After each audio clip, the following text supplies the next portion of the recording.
As we look towards the centennial celebration of one of the world's most magnificent engineering marvels, we also look towards a potential catastrophe a century in the making. The Hoover Dam is largely considered one of the United States' most incredible feats of engineering, a block of concrete that transformed a landscape and gave the opportunity to tens of millions to live in the southwest United States. The most important part, however, isn't the dam itself, but what it holds back. Lake Mead is the largest reservoir in America, and many fear that it could soon lose that title. More than 2 decades of drought have dropped the lake to the lowest level since the dam was built, which has led authorities to declare water shortages and states of emergencies as alarms sound, indicating this megadrought is far from over. In this video, we'll review the events that led to the Hoover Dam and Lake Mead, break down how water actually works in the Southwest, and in turn discover just how serious the disaster that's unfolding really is. My name is Lee Brees, and this is Modern Ruins, Episode 12.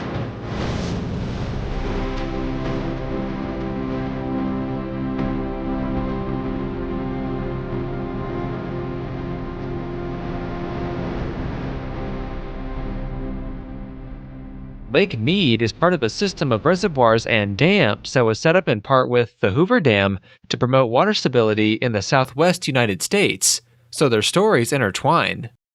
In the beginning of the 20th century, development was still scarce in the western part of the country, no reliable sources of water, and later, lack of electricity made the areas of Nevada, Utah, Arizona, and Southern California unsusceptible to settlement.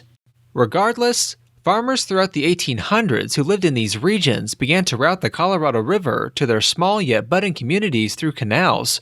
A man by the name of William Beatty was one of these canal pioneers. He built the Alamo Canal that ran just north of the Mexico border, dipping slightly into Mexico before unfolding into an area that Beatty named Imperial Valley, which was located in modern-day California.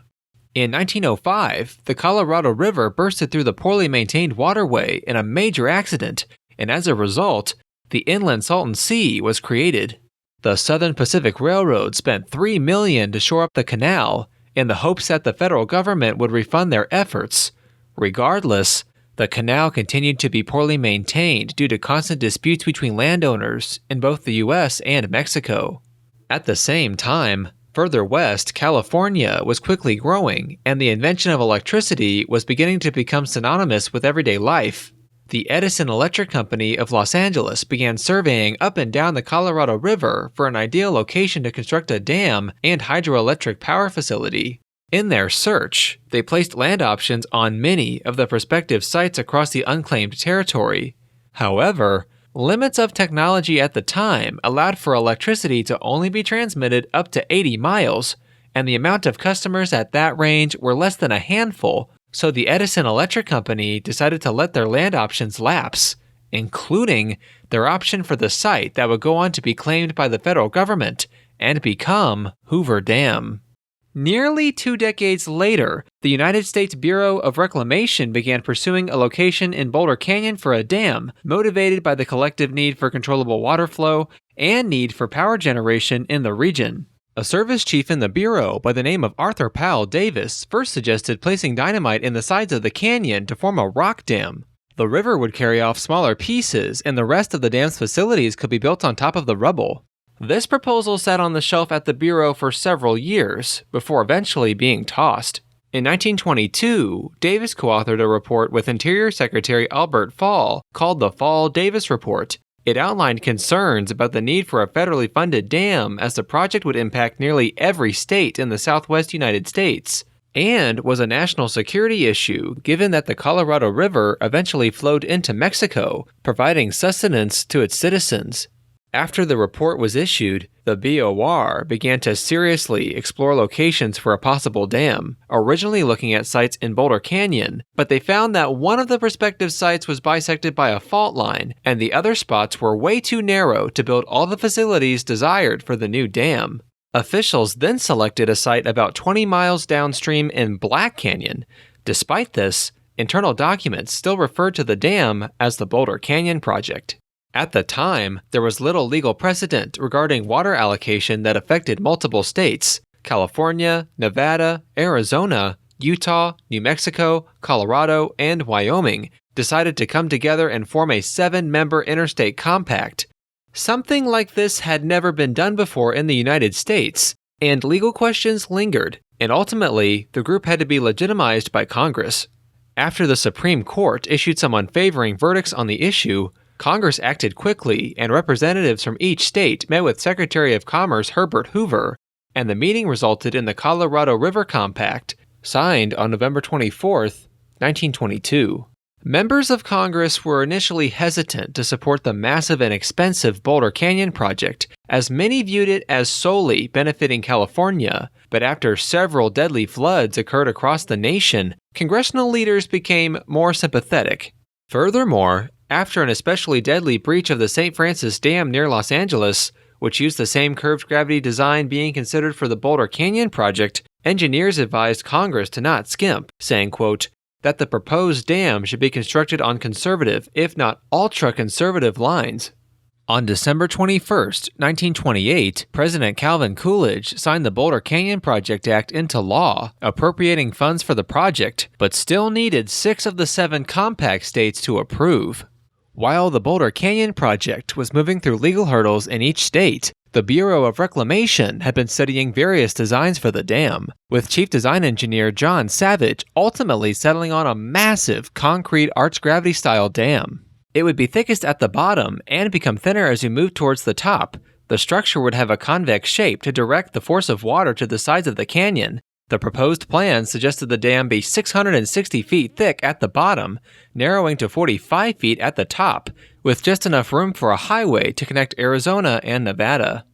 Bidding for the project opened on January 10, 1931. The government would provide materials, and the contractor would have to provide labor to prepare the site and build the dam. Bidders were provided 100 pages of text and 76 pages of drawings, which described in incredible detail the plan for the colossal project. There wasn't a single construction company capable of building the dam alone, and the winning bidder was ultimately a conglomerate of 6 different construction companies in the region, dubbed 6 Companies, Inc. Their winning bid was $48,890,955, which was within less than $25,000 of what the engineers at the BOR had confidentially estimated. The city of Las Vegas pushed hard to be the headquarters for the project, going as far as closing all of its speakeasies when Secretary of Interior Ray Wilbur was in town.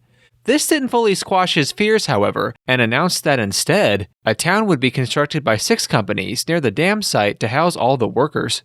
Vegas still benefited immensely when as many as 20,000 men moved into nearby Boulder City, and the project is largely credited with putting Vegas on the path to what it would later become.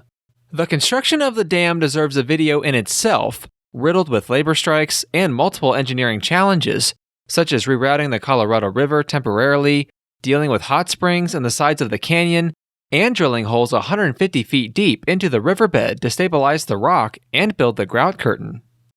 Workers finished site preparation in June 1933, 18 months ahead of schedule, and concrete began being poured. The massive block of cement was poured in individual 5-foot-high columns so the concrete could cure properly. Pipes were also installed in the columns so that river water, then refrigerated cold water, could run through the block to further ensure proper curing. The site had 2 massive plants that would deliver concrete on special rail cars, and then to 8-yard buckets carried by a cableway. There was also many other temporary structures built to support construction. Concrete pouring was complete on May 29, 1935, after 3,250,000 cubic yards had been used. And now, an idea 3 decades in the making was a physical object and wonder of the world. The dedication ceremony for the massive Boulder Dam took place on September 30, 1935. 10,000 people showed up in 102-degree heat to see President Franklin D. Roosevelt deliver the dedication address, which was broadcasted live on national airwaves.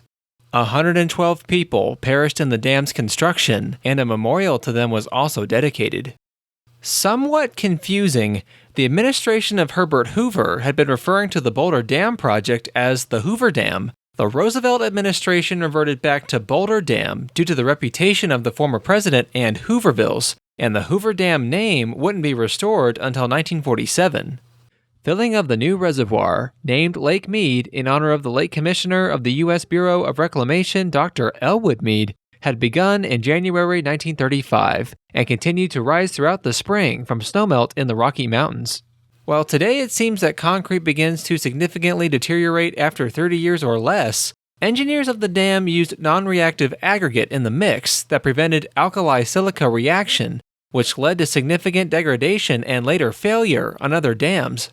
After finishing construction, most of the infrastructure erected to build the dam, such as the steel yard, were decommissioned and removed, but some was left behind, namely one of the concrete plants, and still sit at the bottom of Lake Mead today. In addition, there was many abandoned mines that would be filled by the water, and there was an abandoned town that was fully submerged. St. Thomas, founded by Mormon settlers sent by Brigham Young after the Civil War, was mistaken by the group for Utah. Once the Mormons discovered they weren't in Utah, they abandoned St. Thomas, and over the course of the next decade, new settlers moved in, consisting mostly of farmers with tracts of land off the Virgin and Colorado rivers. They constructed a school, post office, grocery store, hotel, church, and several garages once automobiles were invented. The town proved a valuable pit stop for travelers on their way to and from Los Angeles and Salt Lake City. After the law passed authorizing Hoover Dam, all 500 residents were told to leave and were compensated for their property. Scavengers attempted to take reusable materials and salvageable parts from buildings, tearing down several structures. But the whole town soon found itself completely submerged after the new Lake Mead began filling, with the tallest structure sitting 60 feet underwater at Lake Mead's highest levels. The final resident, a man by the name of Hugh Lord, rode away from his home in St. Thomas on June 11, 1938, after the floodwaters had finally reached the ruins that once was his hometown. Once the lake filled, the power generation facility became fully functional. Since the turbines were turned on, they've averaged about 4.2 terawatts a year, peaking at 10.35 terawatts in 1984. When constructed, the power generation facilities were capable of producing 20% of the need on the Western electrical grid. Most of the funding the dam receives for its upkeep and maintenance is from power generation and is largely self-sustaining. In addition to Hoover Dam, other structures built included the Parker Dam, which created Lake Havasu. In future decades, the Glen Canyon Dam and Davis Dam were built on the Colorado River, which created Lake Powell and Lake Mohave, respectively.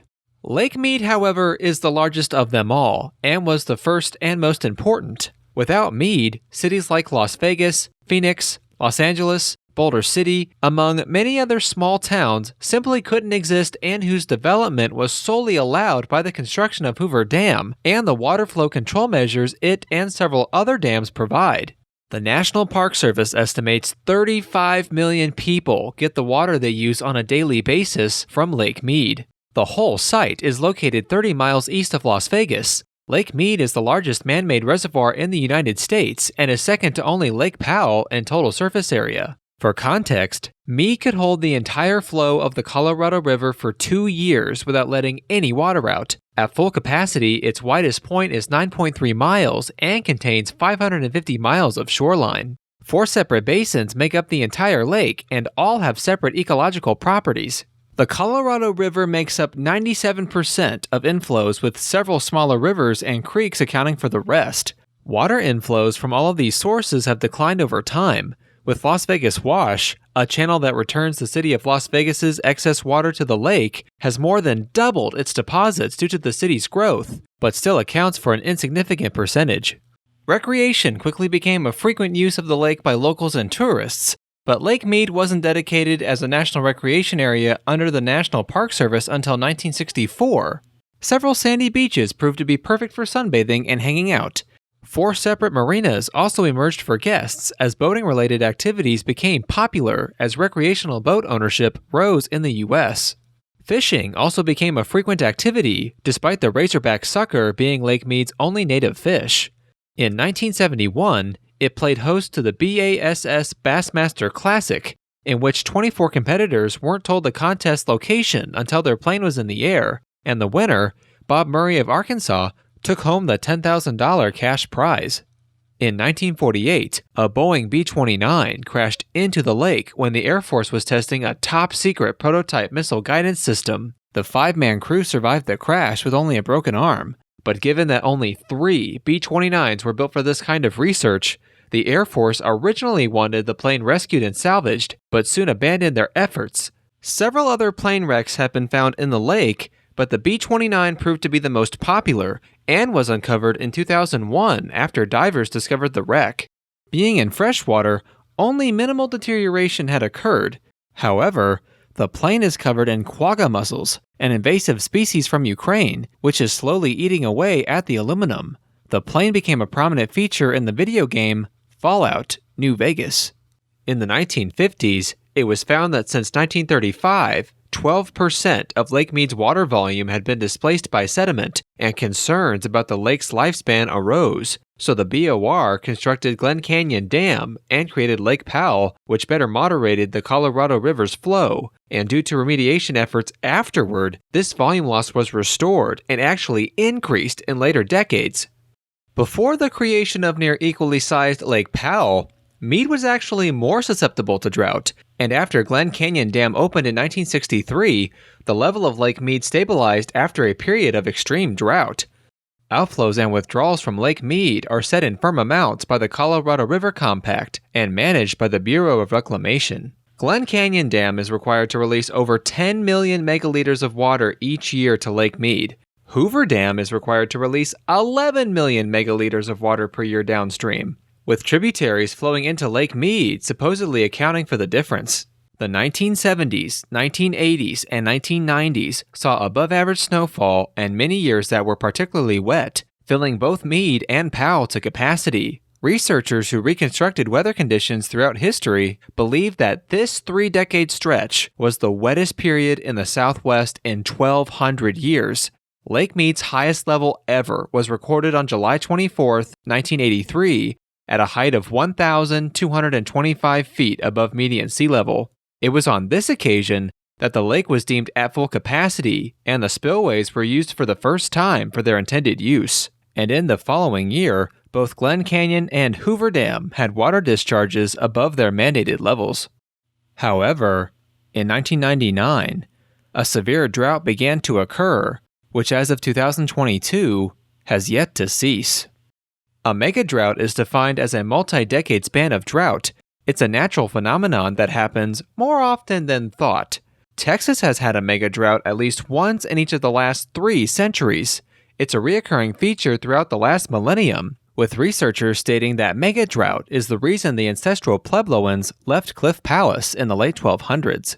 Scientists in the 1990s began to cite climate change in their projections for multi-decade precipitation swings in the Southwest, and further believed that the period between 2000 and 2018 would be a time of dryness and potentially megadrought. Year 2K saw precipitation levels 8.3% below the 1950 to 1999 average, and it only got worse.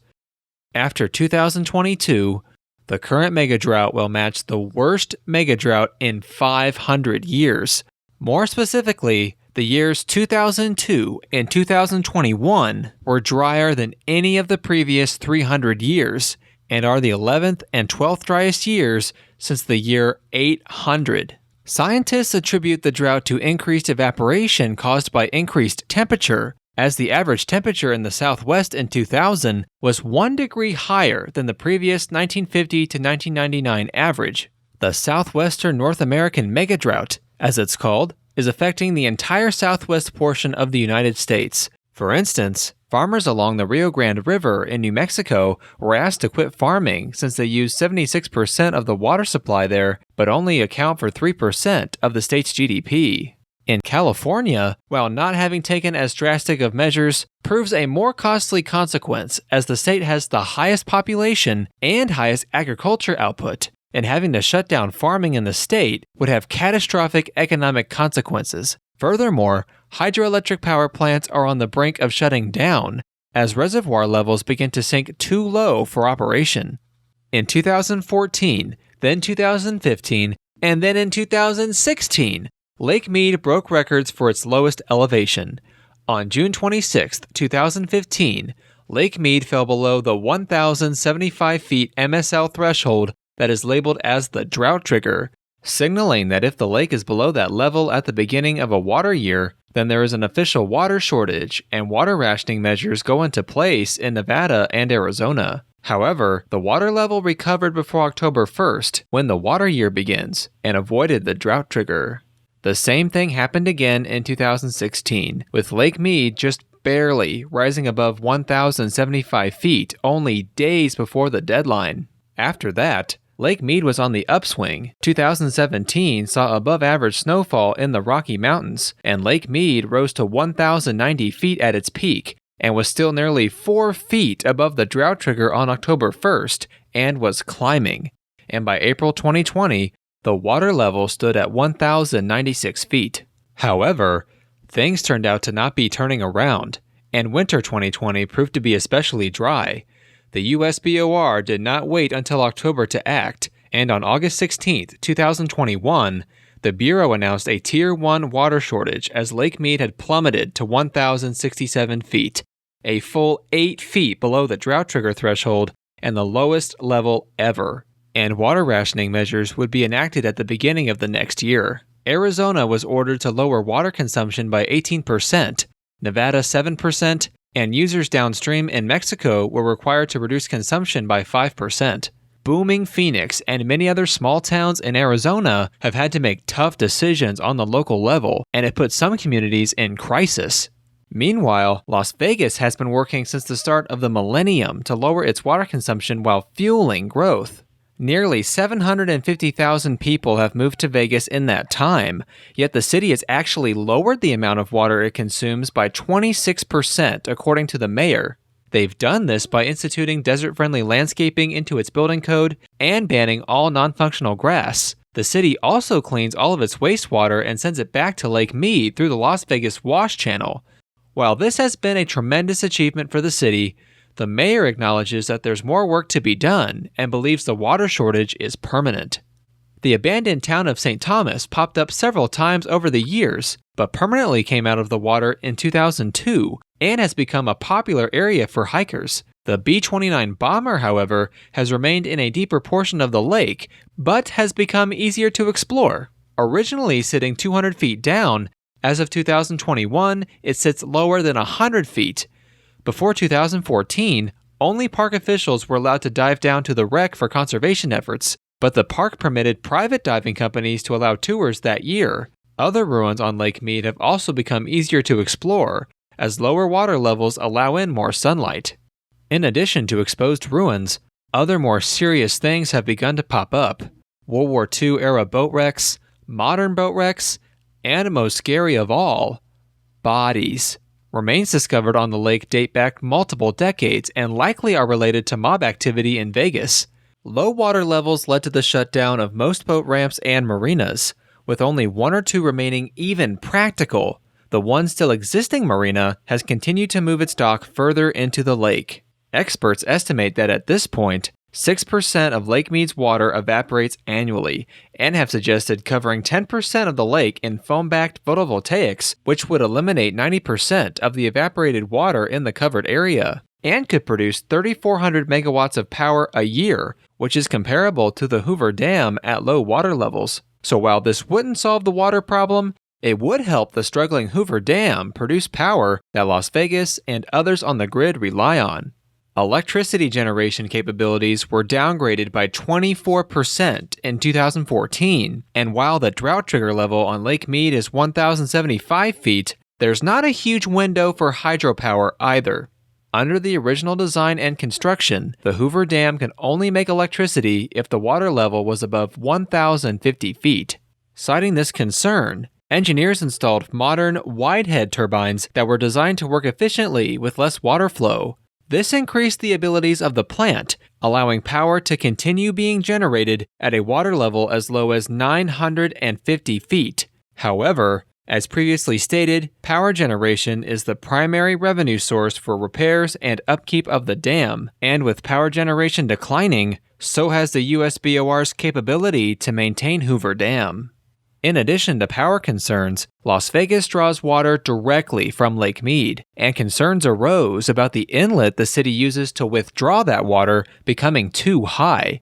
A $1.5 billion tunnel was dug spanning 3 miles and took 7 years to construct, with work finishing in 2015. An even lower intake was complete in 2020, and at that level, water wouldn't be released from Hoover Dam.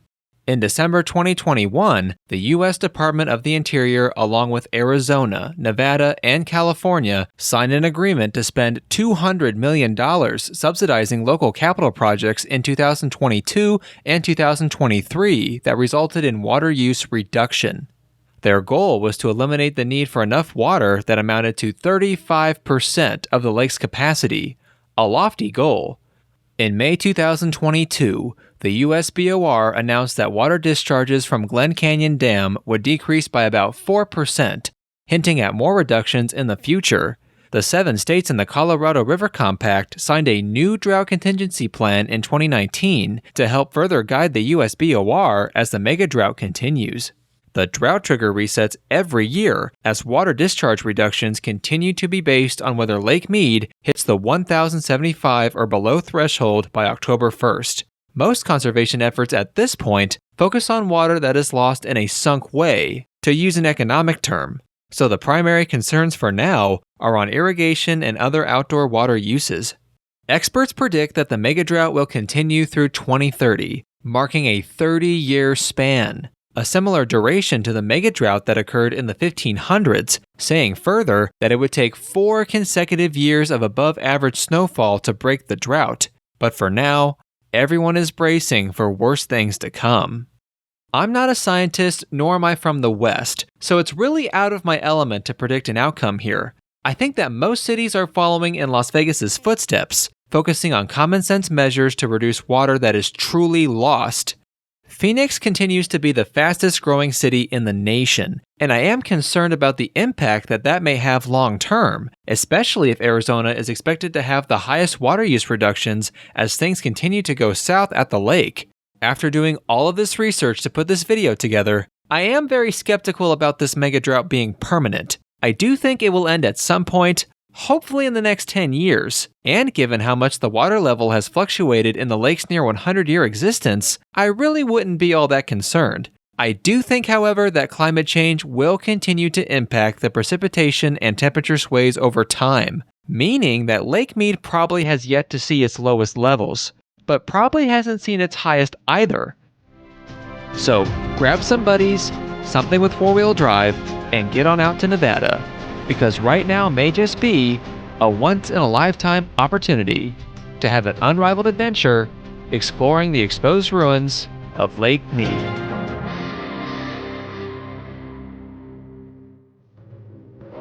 And on that note, thank you for watching. Subscribe to La Brise TV for more Modern Ruins content. And be sure to comment what modern ruin you'd like us to cover next.